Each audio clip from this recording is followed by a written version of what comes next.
লালপুরে বিজয় দিবস উপলক্ষে শীতবস্ত্র শিক্ষা সহায়তা পুরস্কার বিতরণ। নাটোরের লালপুর করেসপন্ডেন্ট এজেড সুজন মাহমুদের পাঠানো তথ্য ও ভিডিও চিত্রে এখন বিস্তারিত।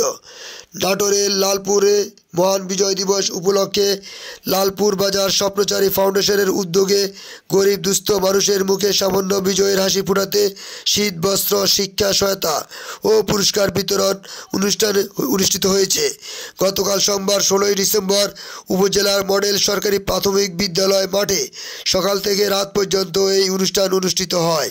এ সময় লালপুর বাজার স্বপ্নচারী ফাউন্ডেশনের উদ্যোগে 100 জন দুস্থ মানুষকে কম্বল বিতরণ ও একজন শিক্ষার্থীকে আর্থিক সহায়তা ও ক্রীড়া পুরস্কার বিতরণ প্রদান করা হয়।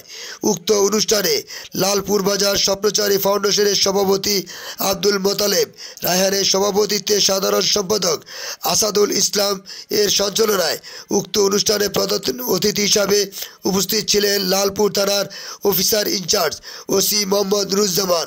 তিনি বলেন, আমার থানায় কেউ খালি পায়ে যাবে না।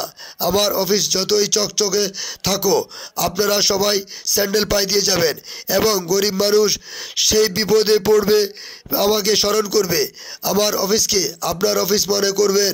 বিশেষ অতিথি হিসাবে উপস্থিত ছিলেন লালপুর উপজেলা প্রেস ক্লাবের সভাপতি সালাউদ্দিন, ছায়া প্রতিবন্ধী ও অটিস্টিক বিদ্যালয়ের প্রধান শিক্ষক সিমানুর রহমান, লালপুর ইউনিয়ন পরিষদের সদস্য রাশেদুল ইসলাম।